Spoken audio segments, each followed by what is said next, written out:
Power associated with an inductor, average power associated with an inductor, with an inductor. ठीक है, कर लोगे? लिखो। इसके अंदर देखो, इंडक्टर के अंदर क्या होगा, अगर मैं इसको थ्योरी में समझाऊं ना, पहले थ्योरी समझना। देखो यहाँ पे ये जो अल्टरनेटिंग सोर्स हमने लगा दिया, ये क्या देगा, पहले इसमें करंट देगा। स्टार्टिंग में करंट की वैल्यू कितनी थी? 0। 0 से करंट कितना हो जाएगा? I नॉट या फिर I मैक्सिमम। कुछ टाइम बाद फिर से करंट कितना हो जाएगा? I मैक्सिमम से 0। ठीक है, जैसे ही करंट 0 से I मैक्सिमम जा रहा था, उस टाइम पे थोड़ी देर पहले हमने पढ़ा था कि अपोज करने की वजह से हमने वर्क डन किया, और वही वर्क डन इसकी एनर्जी के टर्म में स्टोर होगा, जो कितना होता है? हाफ Li0² या हाफ Li²। ठीक है, तो इतनी एनर्जी उसमें स्टोर हो जाएगी। लेकिन जैसे ही करंट की वैल्यू I मैक्सिमम से दोबारा 0 होगी, जो एनर्जी इसने स्टोर की हुई थी, ये वापिस से उस एनर्जी का क्या कर देगा? लॉस कर देगा। तो इस हिसाब से तो उसके पास टोटल एनर्जी कितनी है? 0। एनर्जी 0 है तो मतलब उसकी पावर कितनी है? 0। तो पावर कितनी होती है इंडक्टर के अंदर? एवरेज पावर कितनी होती है? 0। एवरेज का मतलब इस पूरे साइकिल में पहले 0 से मैक्सिमम गया तो उसने स्टोर की इतनी एनर्जी, फिर मैक्सिमम से दोबारा 0 आया तो उसने स्टोर की हुई एनर्जी रिटर्न कर दी। ठीक है, वापिस कर दी, तो उसके पास अब क्या बच गया? 0। दोबारा बताऊं या आ गया समझ में? ये तो थे सिंपल थ्योरेटिकल लैंग्वेज। ठीक है, थ्योरी के टर्म में कर लोगे इसको। अब इसको लिखो, हाइपोथेटिकल नहीं, अब इसको लिखो डेरिवेशन के थ्रू। थोड़ी सी जगह छोड़ लेना, मैं फोटो सेंड कर दूंगी इसके नोट्स का।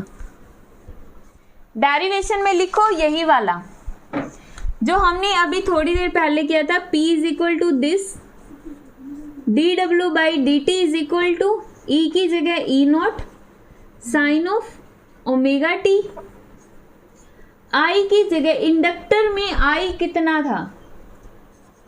Sign of omega T minus π/2। यही डिफरेंस है ना बस पूरे टॉपिक में। क्या और कोई डिफरेंस आएगा? नहीं आएगा। तो यहां से देखो dw is equal to E0 I0 sine omega T. Sine omega T minus theta किसके इक्वल होता है? Cos theta. पक्की बात है? तुम्हें ऐसा नहीं लगता ये जो कन्वर्जन होता है 90 माइनस थीटा पे होना चाहिए? हाँ, तभी तो जाएगा ना इसको। मतलब तुम ये जो साइन ओमेगा टी माइनस π/2 है ना, हाँ, माइनस कॉमन लेके ऐसा कर लो, साइन π/2 माइनस ओमेगा टी कर लोगे। साइड में कर देना बेशक से। अब देखो साइन 90 है तो कन्वर्ट होगा कोस में, और फर्स्ट क्वाड्रेंट में ओमेगा टी, और ये वाला साइन एज इट इज। ठीक है, तो ये हो गया यहां से। ठीक है, अब E0 I0 इंटीग्रेशन कर दो दोनों साइड। Integration W is equal to minus E0 I0, बाहर अंदर कितना है? Sine omega T cos omega T dt divide by 2 और मल्टीप्लाई बाई 2। कर सकते हैं या नहीं कर सकते? डिवाइड बाई 2 और मल्टीप्लाई बाई 2। डिवाइड और मल्टीप्लाई सेम नंबर से कर सकते हैं। ठीक है, अब यहां पर देखो ये फॉर्मूला किसका होता है? 2 sine theta cos theta sine 2 theta. Medical वाले देखो ये होता है 2 साइन थीटा कोस थीटा, ये फॉर्मूला होता है साइन 2 थीटा का। ये 10th में भी पढ़ चुके हो वैसे तो तुम। हाँ जी, भूल गए हो तुम। तो इसको लिख दो sine 2 omega T dt। Sine 2 omega T D T. ठीक है, और अभी थोड़ी देर पहले हमने क्या, इंटीग्रेशन की लिमिट कंप्लीट साइकिल है ना, तो 0 से t रखो, हर जगह 0 से t। थोड़ी देर पहले ही हमने इसका सॉल्यूशन किया था कि यहाँ से इसका इंटीग्रेशन कितना हो जाएगा, 0। वर्क डन 0 है तो पावर भी कितनी हो जाएगी, 0। बस। तो मतलब average power over a cycle of AC through an ideal inductor is 0।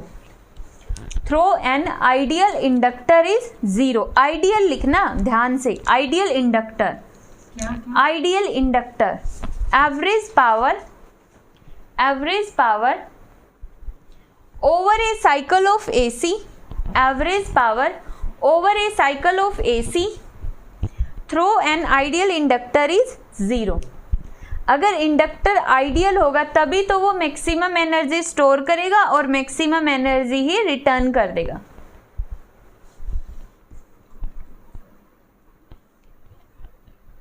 ठीक है, कर लोगे। देखो average power associated with a capacitor, average power associated with a capacitor.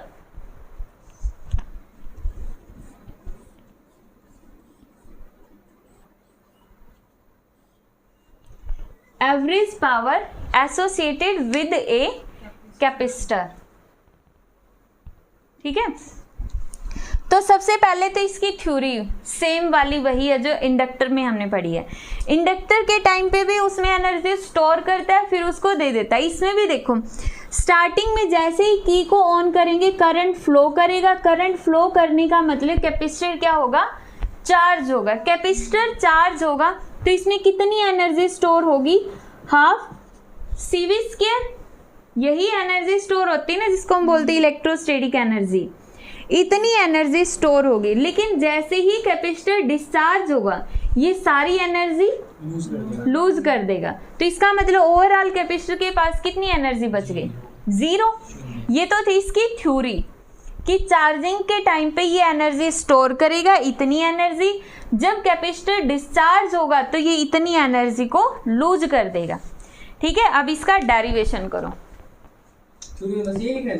बस पहले वाले में ये लिखना था। हाँ, पहले वाले में अलग थी। हाँ, तो यहाँ पे लिखो पावर की जगह dw/dt, ई की जगह E0 sine of omega t, I की जगह क्या लिखोगे बताना, हाँ प्लस π/2।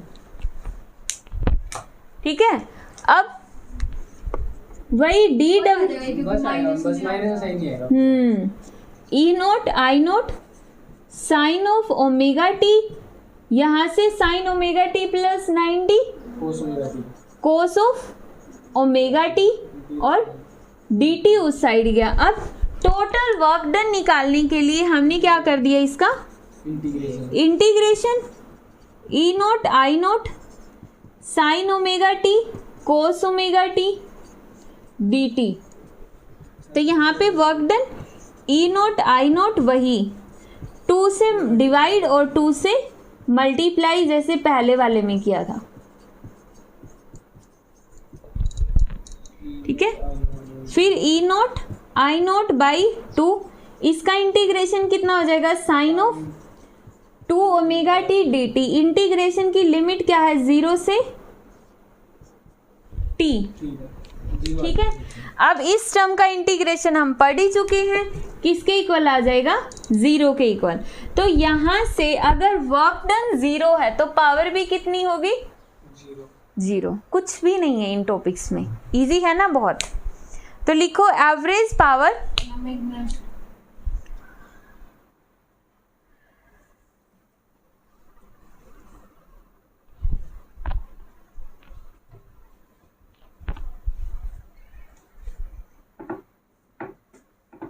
देखो average power supplied to an ideal capacitor, average power supplied to an ideal capacitor supplied to an ideal capacitor by the source over a complete cycle is 0 over a complete cycle is 0। ठीक है, तो अभी देखो capacitor और inductor में total average power एक complete cycle पर कितनी आई है 0, और रेजिस्टेंस के अंदर EV IV। EV क्या था RMS वैल्यू ऑफ वोल्टेज और IV RMS value of current. तीनों टॉपिक हो गए।